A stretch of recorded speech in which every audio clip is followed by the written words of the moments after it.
Welcome to the Why Music podcast, where we talk to independent artists about their journeys, the inspirations behind their music, and ultimately why they make music.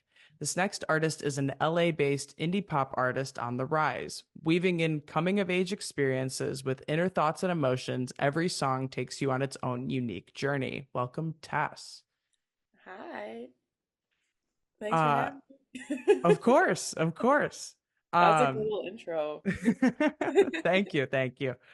I always like to start with where your journey with music kind of all started. Yeah. So I've been doing music literally since I can remember. Just growing up, my parents threw me in a bunch of activities, just to see, what I was talented or not talented at, basically. So I did a little sports, I did a little this, a little that, and nothing was really clicking or I was really passionate about.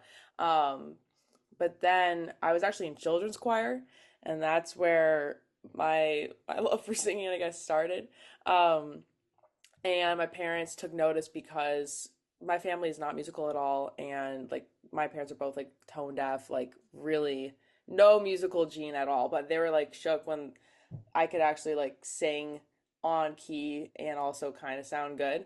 Um, so they were like, "Oh, interesting," and I was passionate about it. So they were very supportive and just like threw me in voice lessons, and then I started getting into like musical theater, which I feel like is the gateway for people to do music or whatever.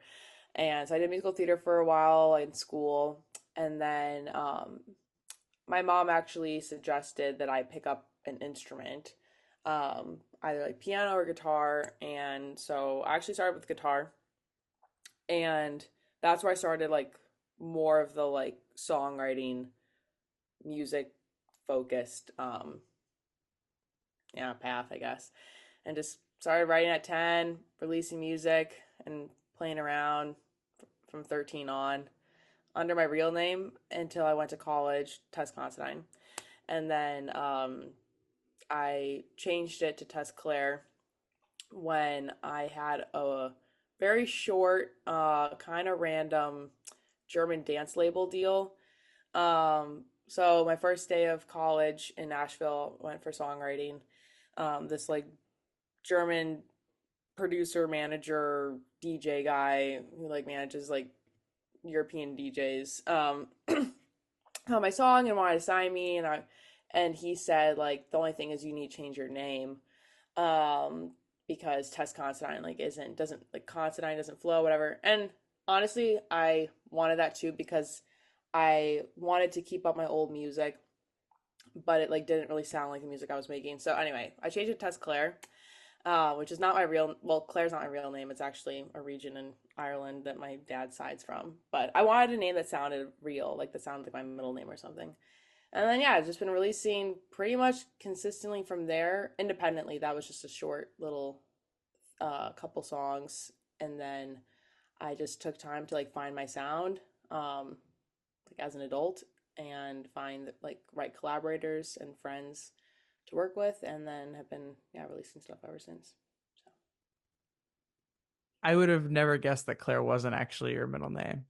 Yeah, no, most people think it's my real name, so but Yeah. I like that, like I feel is like natural, which I wanted, so Yeah. yeah. No, I mean there's a lot of it. I mean, there's a lot of people that do the like I do the middle name thing. There's a lot of people that are just like instead of last name, just throw the like nice little Yeah. middle name on there.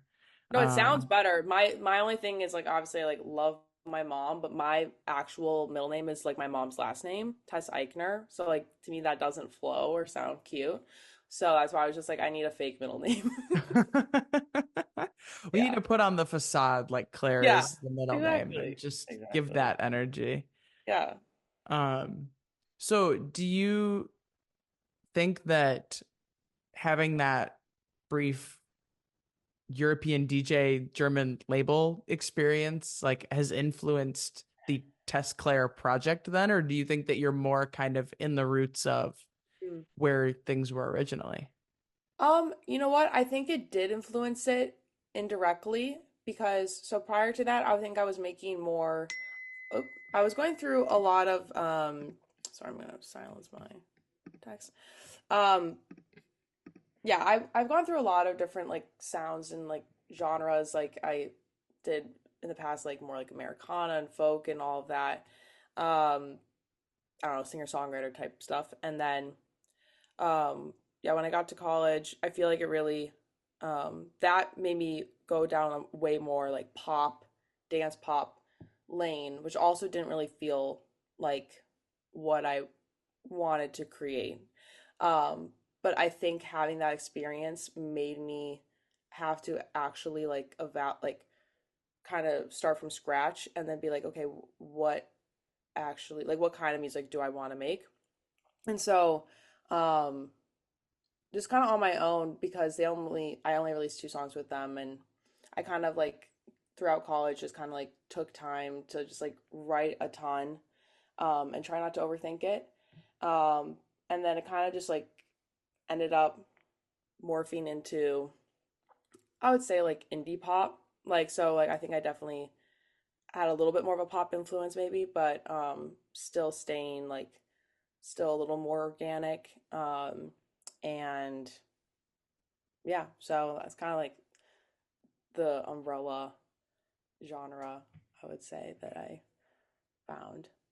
So, What do you find inspires a lot of your songwriting? um, well, I would say most of it is pretty autobiographical. In general, so I have a couple EPs out, and those two projects um deal with relationships. But I feel like most of my music comes also from a lens of like, I don't know, just me being like a little existential and also a little anxious and has a little bit of that kind of lens. Whether I'm talking about like love or a breakup or um, whatever.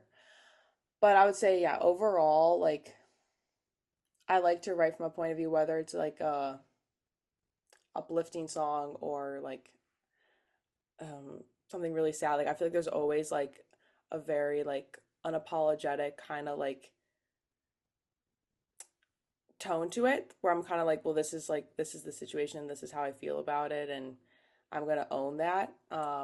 So it's like vulnerable, but in a way where I try to still make it like feel grander. I don't know if that makes sense. Like I like um yeah, I don't something like that. Yeah, I mean, it when it comes from a personal place and a personal experience, regardless of how that's necessarily articulated, whether it's Yeah. like straight to the point or we're dancing around it and, painting all of this picture around it instead. That's always just the stuff that's more raw and honest. Like the best stuff that you write is going to be the stuff that's like from a personal place Yeah. rather than like just writing for the sake of writing or trying to tell Oh said yeah. story. No, everything is definitely 100% real. Like some things obviously are exaggerated, but for the most part, a lot of my songs are written in real time as I'm going through things. And then there's also some songs that reflect on a time in my past. But yeah, it's all real to my feelings and life and experiences. So, Have you found any sort of like, I don't think separation is the word, but sort of decipherability maybe between the songs that are like this is going on right here right now versus like the mhm. ones that are more like this happened and we're just, it's just this lingering thought that we kind of just need to deal with. Like, do you think that the stuff that you write that's more reflective versus like firsthand, this is going on right now, do you think that those are approached in a different way or even like they kind of are resulted in a different way where you can kind of tell Yeah. what's live and what's maybe not? I would, yes and no. Like, because I would say, like, in general, if I'm writing something, even if it's not something that I'm currently dealing with anymore, I will still, like, kind of emotionally have to go back to that place to write about it. So like for example, I have a song that I released this year called Never Be a Boy, and it's a song kind of about it's a song reflecting on me when I was younger and like having feelings for my best friend and like kind of like repressed sexuality, all these different things that I didn't like know exactly how to talk about or like even process until later. And so like writing the song, even though it's something that I have since moved on from and like don't have those feelings anymore towards that person or whatever, I still it's kind of like acting in a way where I still feel like to write that for me at least I need to like in the session at least if I have to like revisit that mindset or whatever headspace that I was in. Um, so it's both like obviously like healing, but also kind of draining too, because um, I have to go back to that place. And then if it's like present, then obviously like I'm kind of going through in the moment and kind of I think it's more like yeah, like both times I'm like kind of like just venting it because usually I write with other people and I'm kind of like venting and then as we're doing it like writing down everything and then being like okay, this is the song and this is the story and this is how we're gonna express it in a more concise, structured way. So yeah. It it always is a blessing and a curse to have to go back to moments that were possibly particularly unfortunate and be like, Yeah. because I think whether you put yourself in there, and I like how you compared it to acting because it is kind of like it could be kind of like the like is it I don't know if it's method acting or what where you kind of put Yeah. yourself in that place of Mm, like just trying to live the character's life. It's like you're trying to yeah. live the life of previous you. Yeah. Um, and as not so fun as that could potentially be, you know, you get a nice outcome at least. You get the nice Hmm. little silver lining at the end of the day. 100%. As unfortunate as the experience may have been. Hmm. Because obviously we never always want to go back to those places, but then you get that sort of like resolution, I guess, at the end. Yeah. No, 100%. I think that for me, just in general, and I know this is not whatever unique thing to say, but like for me, like writing is a way for me to like feel empowered about these things. You know, like I feel like I can have these thoughts or these feelings, but I think actually like writing it down and making it into something just um I don't know, allows me to just feel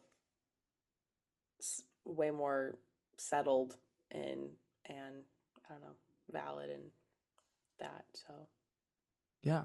Yeah. I mean, every timeline looks different for different people and for different experiences. And there are some things that, you know, I've had plenty of people that are like, this happened like years ago and I'm still writing about it because you kind of like, as you evolve as a person, you kind of take a new perspective on previous experiences. And sometimes, like, you don't know until years after the fact of like why this happened or why things occurred in the way that they did. And, you know, how we got from point A to point B.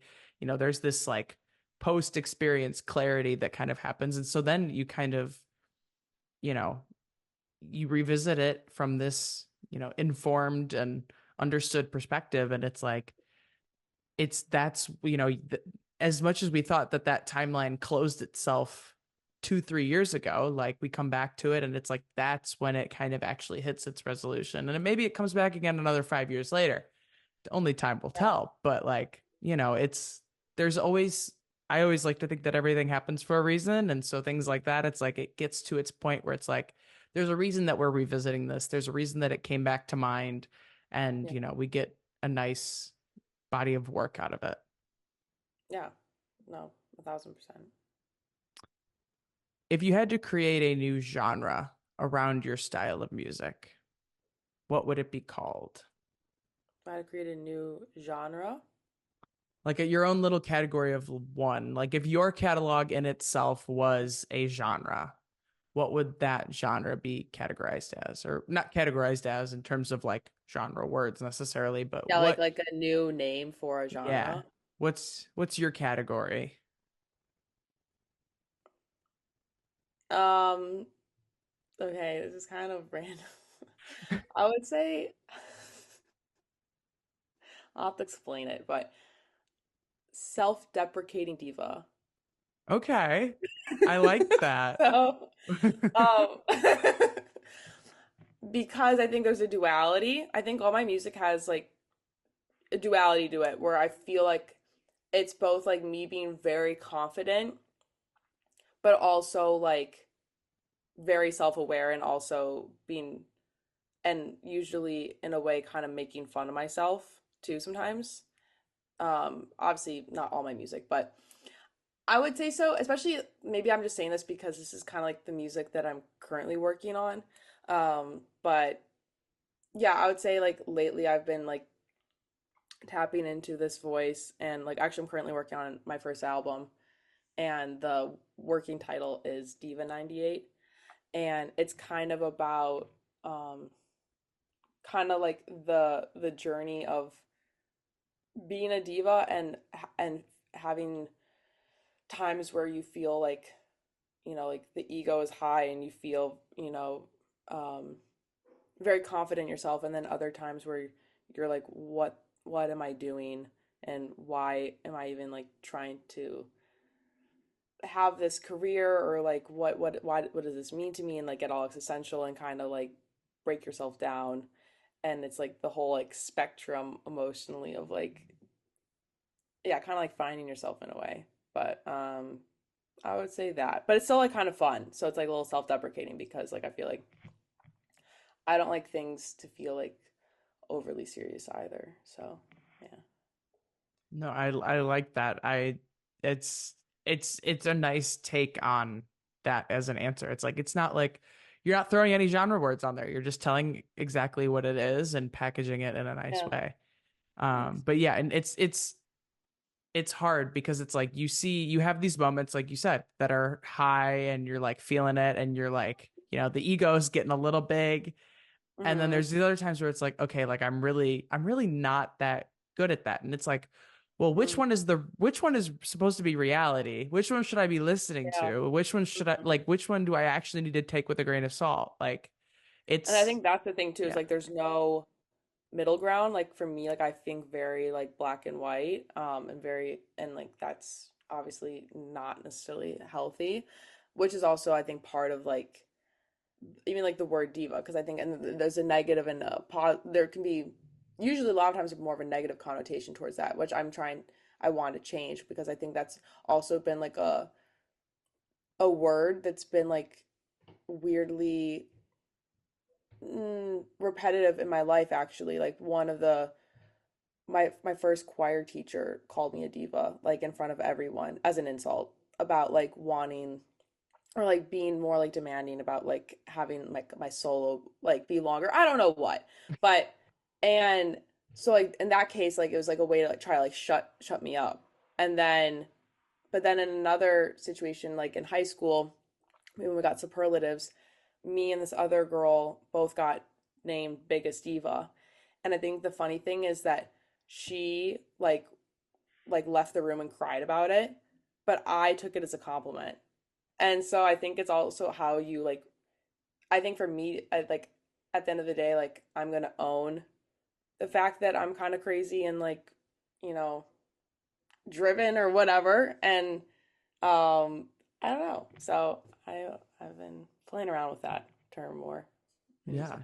Yeah, I mean, you make a good point because when you think of the word diva and then in the music sense, like you think of like the like pop divas, like you think of like Madonna or somebody like that, where it's like, I mean, if you're in, if putting diva on it is going to put you in that category, it can't be an insult, you No, know? exactly. But So, also it's controversial because it's the what is the equivalent for that for men, you know? And I think that's mm, another thing too that I'm trying to talk about my music too, is just like in general, like and I think thankfully we're like, I mean, we have been, but we've been making even greater strides in like pop music to like for the pop girlies to but yeah generally just any kind of like woman who wants power to any kind of degree is ultimately becomes a threat to like everyone other women because we're meant to like is a whole other conversation. Yeah. But yeah, that's also why I like this word so much because it kind of like sparks this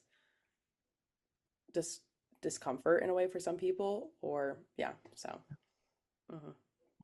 No, So random. no, Another I like it, and I'm here thanks. for it. And it's like Thank you. there weren't just words that came to mind. You had justification for it and intention with it, and that's all you can ask for. Like Yeah. that's a true category of one right there. There we go. Thank you. Thank you. Um, is there a song that you've written that you think best embodies who you are as an artist? Your one song sample of like, if you like Mm. this, the rest of the catalog is for you. If you like this, you should be a fan and stick around for what's next. Like, what's your one song elevator pitch? Preferably like one that's out, right? Ideally. Yeah, yeah, yeah. Yeah. No, yeah. Um, I would say honestly, my latest song that just came out, Jump Into the Water. I would say that song, um, because it's in general, I would say that I like to write music that feels like you can dance to it. It's I don't know, like it's anthemic and it's very again like direct and assertive. Um and it sonically I feel like feels very fresh and pop and yet also like organic and um yeah, I think it's one of the songs that I think like in 10 years hopefully would still sound like if I re-released that like in 10 years it wouldn't feel like dated. So yeah. It's evergreen and forever Yeah, relevant. exactly. We love, and that's perfect because then that's, that could be your sales pitch song 10 years from now and it would still do the Hmm. job. Exactly. Yeah. So Gotta love a good anthem, yeah. especially a good diva anthem. Yeah, this one just basically be like go be delusional and tell whoever you like that you want to be with them. Whether or not it ends up, I mean, like in my situation, it didn't actually do anything for me. And the person didn't want anything to do with me, but still You made a don't know fun until you song. try. No one wants to You don't know try. until you try. If you don't shoot the shot, you're never gonna make it. Exactly. That's my mindset. Like that's the thing. I'll just keep like being anxious about it until it, Well, you right. And know. it's like people resist doing things like that out of fear that it's not going to work out the way that they intended, or if they think it's not going to work out, that it's going to affirm that, like, hey, they were right about what they thought about it. But it's like, do you want to ask the what if later, or do you want Hmm. to see what could be now? Because at least, like, if you Yeah. get it out of the way and it's the complete opposite of what you wanted, and it's like even the Hmm. worst case scenario, at least, okay, wipe your hands of it, Yeah. call it a day, on to the next thing. Literally. You It's can like move on faster that way. Do exactly. the That's how I things. feel. It's like if once they know, once you know they don't like you, at least for me, once I know someone's not interested, I'm not interested in them. Like, why? Yes, yeah, because I mean, especially for people, I include myself in this group that like to romanticize the idea of like, even if like all the signs are pointing at no, but you Yep. don't know for certain, You hold there's on to still one this. little thing. Yes, there's this one little thing, and it's like, well, you fantasize. It's like, what could be, what could Hmm. be, what could come of this, and then that's what you're latching onto. It's not necessarily what's right in front of you, it's that you're latching onto that possible idea. But then once you hear the no, it's like, okay, done. That's Yeah. all you need. So Yeah. Ripping off the band-aid. yes, exactly. uh if you had to pick two or three artists that you think your music is like a combination of, who would it be? Hmm. Let me think. I would say a mix of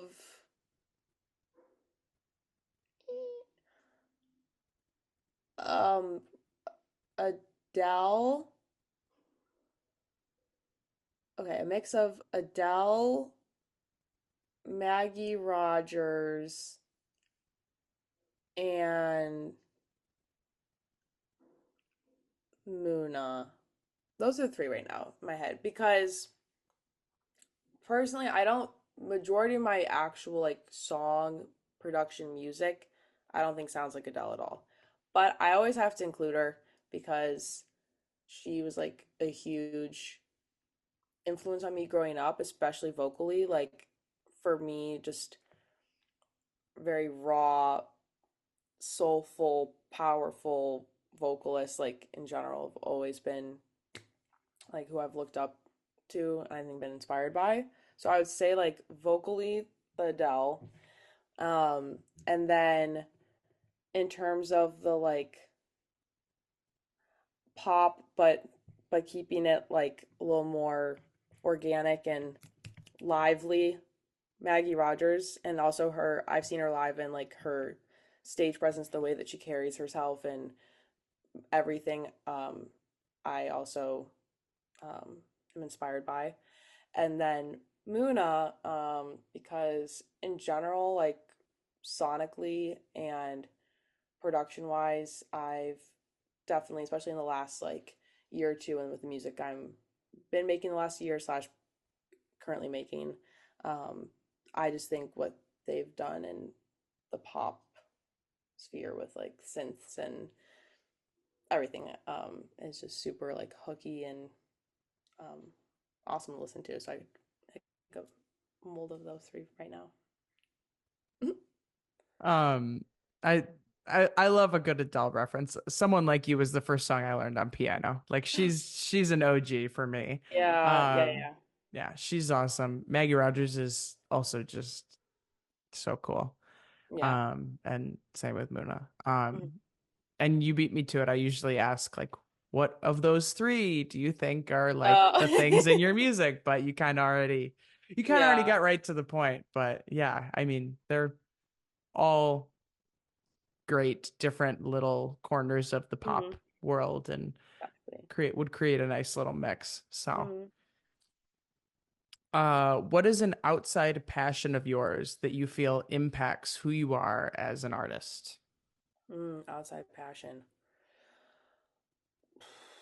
Okay, I'm gonna say two, and they're very different. One is I would say travel.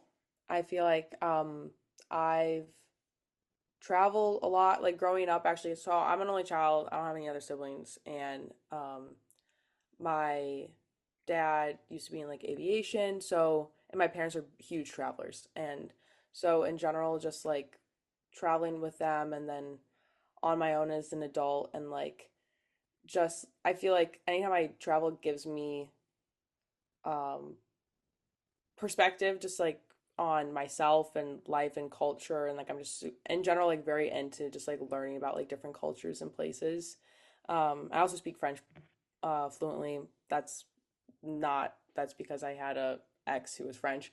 Um, but I would say I don't know if that's a hobby, but it's like another kind of identity because I've spent a lot of time there. And it holds like a very um dear place to me, even before I was with him. So that I would say is a part of me. What was the question again about like hobbies or about like me outside of music? An What was outside I gonna passion that you feel has impacted who you are as an Okay. artist. Yeah, I would say the travel and in general like culture, language, um, has impacted my music for sure.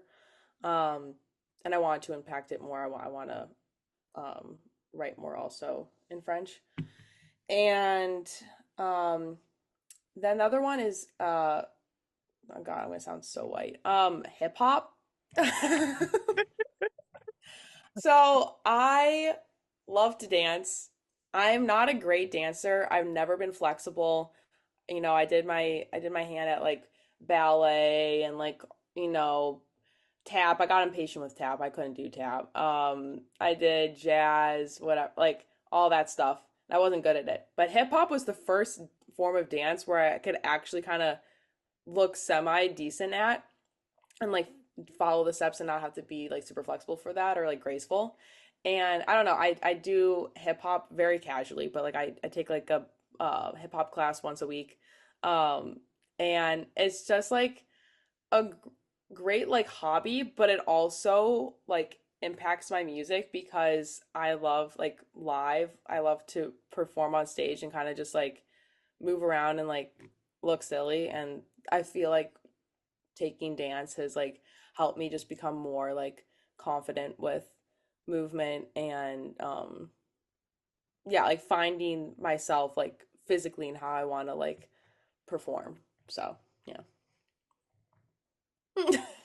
I wasn't sure where it was gonna go after you said this is gonna make me sound so white, but Well, to be fair, there are people in my life where I work at a coffee shop and okay, I'm like one of the only like non-white people there and my manager like always when I talk about my hip hop he's like, "Oh my God, you're so white," when I try to like show him things. So that's kind of why because fair. in hip obviously, hip hop me being a white girl, but it's cool.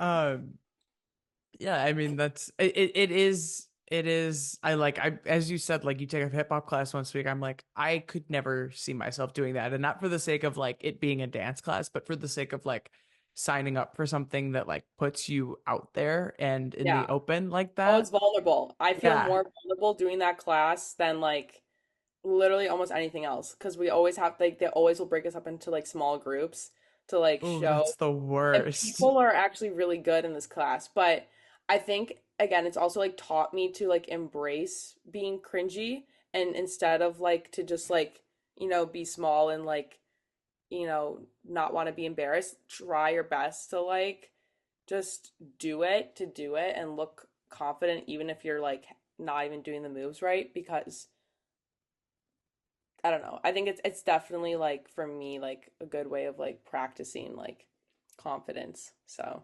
Yeah. No, I mean it definitely is like that's just a get yourself out of your comfort zone kind of thing. And it's like, regardless of whether it's like directly music yeah. related in any way, shape, or form, it's like there are things that are just transferable from one sort of experience to the other. Like, you learn things from over here and then you can apply them over here. And it's like that's one of those things where it's like it's just the act of getting yourself out of the comfort zone that just makes Yeah. the like art part then easier along the way. 100%. Yeah. This is the part where I take a question from last week's artist for this week's artist. So the question from last week's artist for you is if you could have dinner with any three artists, who would it be? Mm. Who are we inviting to the dinner table? That's so hard because I feel like I also think of like people who are, you know, dead who like had like Dead or alive? yeah, legendary Yeah. careers, but it's like um okay, well, I have to say Adele again. Um Purely just because I think she would be really fun to have dinner with and drink wine and she just seems like a very genuine human being. So I don't feel like I'd be disappointed. Um so Adele, uh I'm gonna shout out another female British artist, Amy Winehouse. Also, I think very real and genuine. Um, and yeah, it would have been insane to have ever met her, and talk with her. And then, okay, this is Blast from the Past, another a French singer named Edith Piaf. I know nothing about her, but I cover her song at all my shows. She's the one who wrote La Vie en Rose, which is like it's like a classic French song that also has been done by like a bazillion people, like Louis Armstrong. And she's someone who, um, which is kind of rare, wasn't only like a singer, but also like a woman who wrote her own music, um, which at the time was a lot harder to do. Um, and I don't know, I think it would just be insane to like be in Paris and just like midnight in Paris and just go back to like the 30s or whatever and meet her and talk to her in French and yeah, because she's an icon there. So yeah, those three. I'd say. You said Amy Winehouse is a British artist? Yeah. I am today years old when I learned that. I did not know Really? that. I just I She has unless like she has the same kind of like like thick accent that Adele has because she's from like I think northern London. really Mm-hmm. Yeah. interesting. I feel like this is poor of me, but I feel like unless I'm told otherwise, I just assume They're people are from American. here. Well, yeah, like when people sing, obviously people Yeah, lose you their can't accent. hear it. And so it's like unless it's like there are some like I don't know what there I think there's a certain like region or aspect of like the UK that is like you can hear You can people hear from it. Or like there in in British there. rap, you know. Yeah, like but with like Adele you can't hear it Mhm. really in most cases. Yeah. But I did not know that. And so like I've been operating under the assumption that like she just gives me like she's from New York kind of No, I vibes. mean I see that, but you She's definitely like if you I didn't know this. I guess I didn't know that either until in high school I watched her documentary. And yeah, when you mm, hear her talk, it's kind of similar to Adele where she's like singing like blah, and then she's like oh Adele, you know, like that's the yeah. same thing. Like she's like a really just like distinctive Okay. speaking voice. Yeah. I've I been love meaning to watch the the new movie too. yeah. That's good. And I I'm in yeah. general I think just women with big personalities and like I don't know. I think they both be really fun. Yeah, no, I totally agree. But you said British artists, they said Amy Winehouse. I was like, wait a minute. That caught me. That I mean, you learn something new every day, I guess. So, what is your question for the next artist? Oh. Okay. I'm gonna like reverse, people cover famous people's, music. If you had to have any um musician cover one of your songs, who would it be? So like someone taking your song and making a cover of it. Do we want to pick song as well? You Yeah, want me to, like they say like what song of yours, like which original of yours would you want someone but not just anyone, like who which do of you want to cover which song from your catalog? that's it. There you go.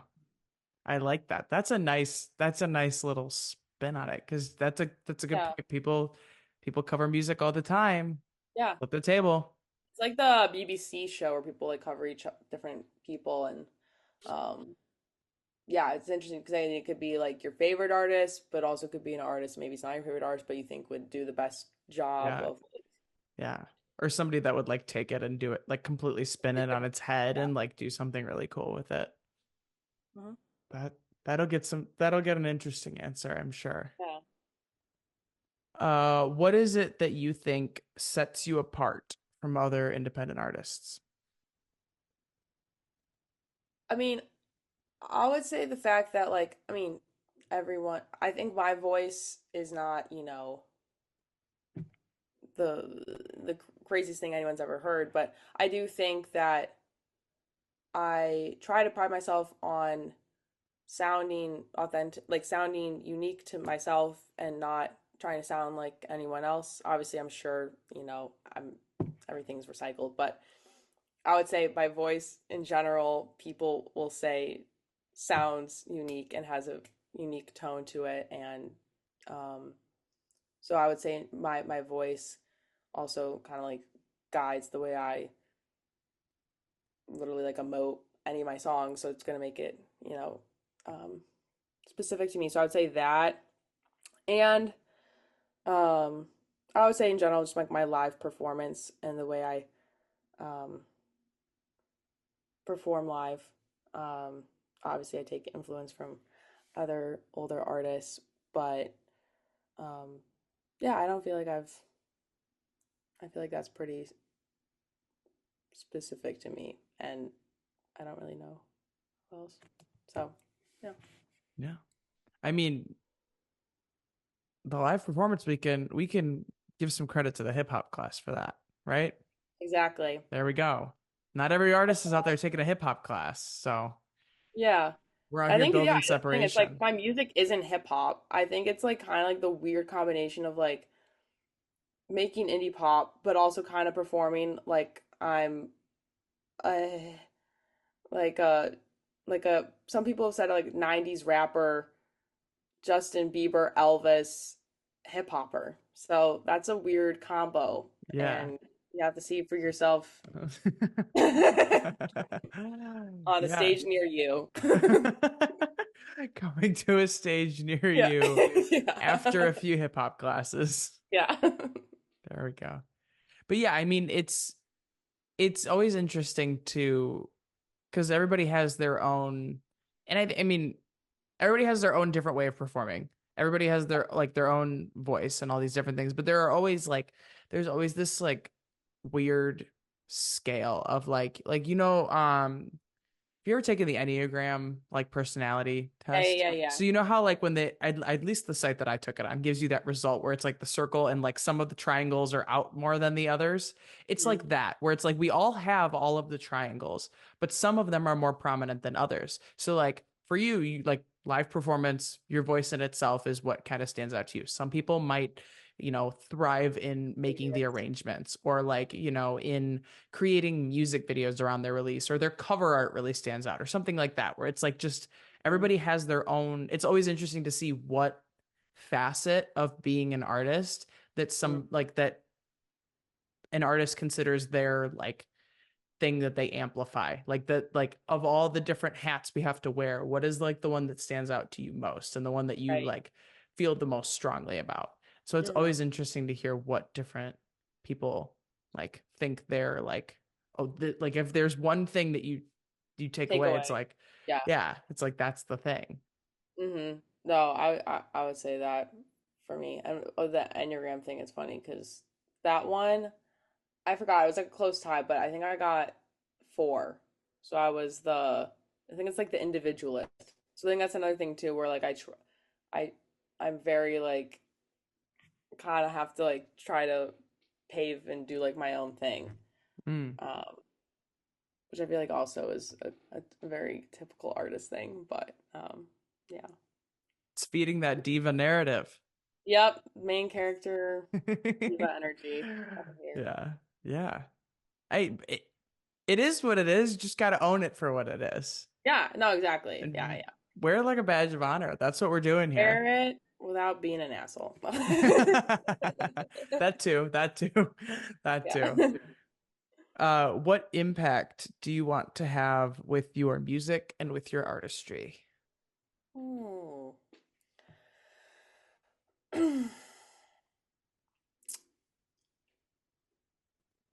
I mean, honestly, I would just say that I I want to make music that makes people feel like the most, yeah, I think like confident version of themselves. Again, even if it's something that's like a little more like vulnerable, like where they just can kind of like own whatever emotion or experience they're feeling. And to yeah, I would say that's probably the biggest like impact. It's just like to um make people feel like obviously people like make people feel seen, but like make people just feel like fucking divas, man. Hashtag Team Diva. That's Yeah. me. Yeah. I mean, it's it is this like and I appreciate that you were like make people feel seen and said it in that way because I'm like I always hate saying that, but it's like how do you say what you like there's that's like the it's like we all want the same thing. We just don't want to be the ones that sound like we're saying it the And the exact way that everybody same else is thing. saying it. Yeah. Yeah, exactly. But it's just that exterior or external impact on like Yeah. giving people the opportunity to like, hey, like this song is for me for now, and it's like Right, something that I'm making, but once it's out into the world, I want it to be for you in the same way that it was for me.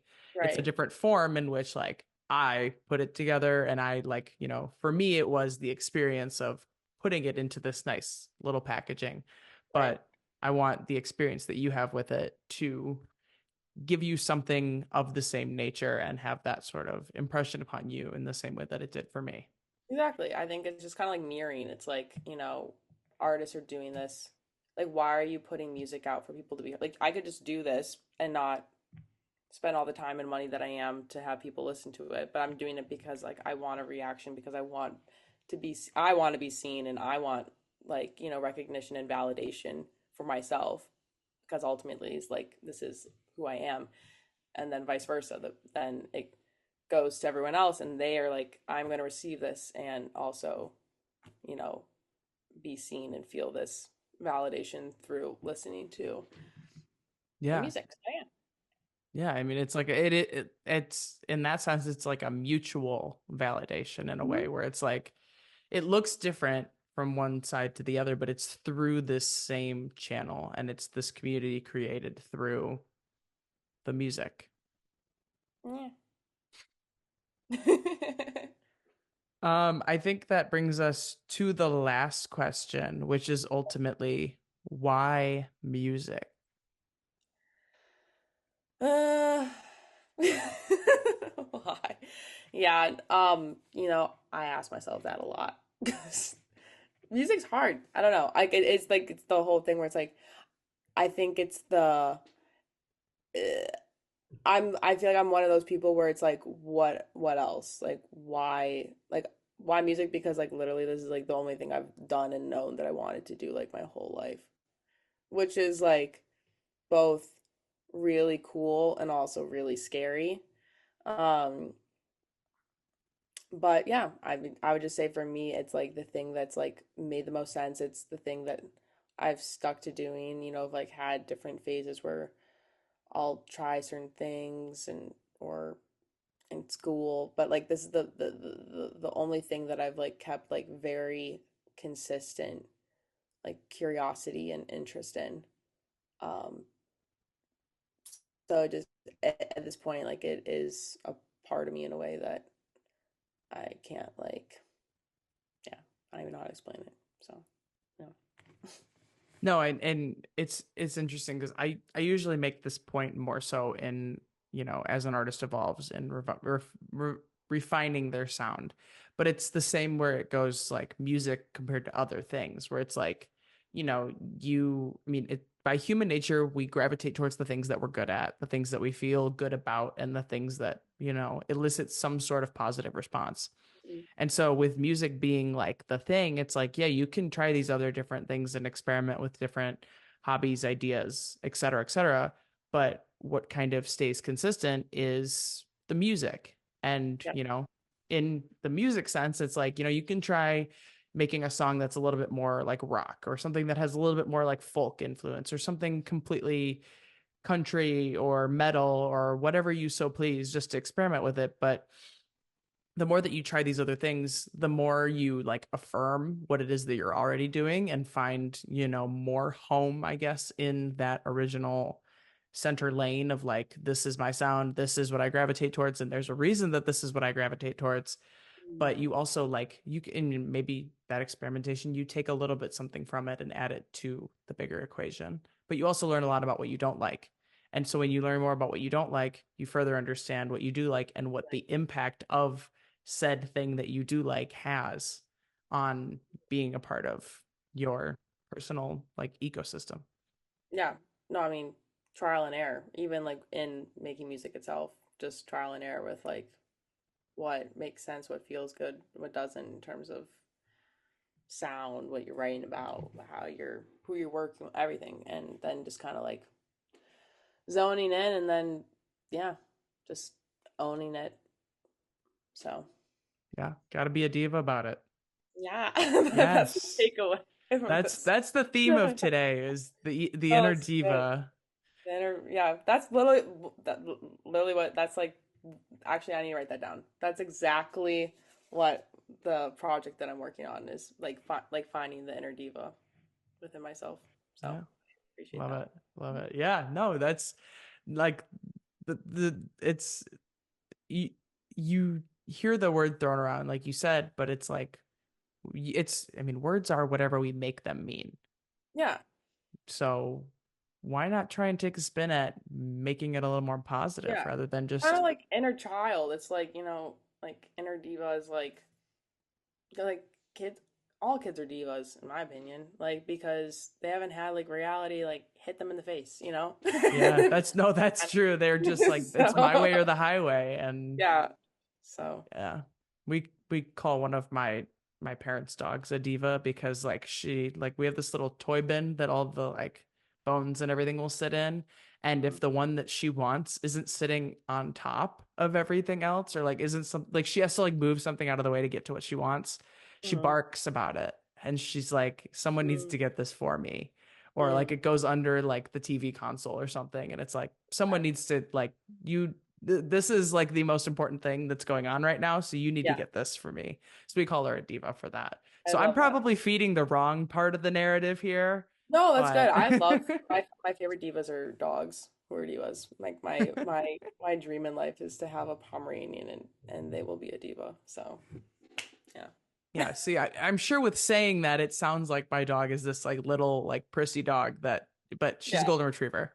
Oh. So completely off base there. I'm All like, right. I'm, I'm like talking about her. I'm like, I know this sounds like she's this little like purse Chihuahua. dog, but fun fact, she's actually like 65 pounds and a golden retriever. Yeah. So yeah, Even better than divas come in all shapes and sizes. exactly. That's the lesson. Moral of the story: anybody can be a diva if you so please. Yeah. Awesome. Oh, Well, I think that brings us to the end of this episode of the Why Music podcast. You can check back again next week for another conversation with another independent artist. Thanks for listening.